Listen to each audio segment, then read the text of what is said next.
வணக்கங்க. நம்மளுக்கு ரீசெண்ட் நம்ம கோபிச்செட்டிப்பாளையம் போயிருந்தோம். அங்க போம்போது எடுத்த மலை தான் இது. என்ன மலைன்னு கமெண்ட்ல சொல்லுங்க. நம்ம எதுக்காக கோபி போயிருந்தோம்னு பார்த்தீங்கன்னா, என்னோட ஒய்ஃப் அவங்க அக்கா அவங்க வீடு வந்து அங்க இருக்கு. அவங்க வந்து நம்மள விருந்துக்கு கூப்பிட்டுருந்தாங்க. அவங்க வீடு தான் இது. நம்ம பீச்ல தான் வந்திருந்தோம் நாங்க எல்லாருமே.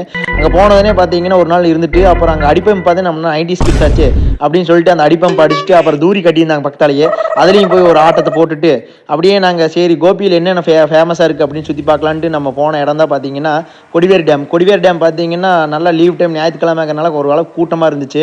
இந்த டேம்ல வந்து நல்லா வியூ இருந்துச்சு. தண்ணி கொஞ்சம் கம்மியா தான் இருந்துச்சு. அத நாங்க அப்படியே பாலத்துலேருந்து ரசிச்சுட்டு, அப்படியே நாங்க பாரியூர்ல வந்து பார்த்தீங்கன்னா, கொண்டத்து காளியம்மன் கோயில் இருக்குங்க ஃபேமஸு. அங்க போனா பார்த்தீங்கன்னா, பசுமையா இருந்துச்சு. அதாவது ஃபுல்லா வயல்வெளி, அப்புறம் வாய்க்கால் போயிட்டு இருந்துச்சு. நெல்லு வந்து பார்த்தீங்கன்னா, இப்ப தான் நாத்து விட்டு வச்சிருந்தாங்க. இன்னும் ஒரு 2 மாசம் போனா வச்சுக்கங்க, நல்ல வயல்வெளி காட்சியா இருக்கும். ஊரெல்லாம் சுத்தி பார்த்துட்டு நம்ம களைப்பா வந்தோம். மெயினா போனதே கறி விருந்துக்காக தான். கறி விருந்து பார்த்தீங்கன்னா, சிக்கனு, மட்டனு, மீனுன்னு அசத்திட்டாங்க. உண்மையா விருந்து சூப்பரா இருந்துச்சு. ஊரும் சூப்பரா இருந்துச்சு.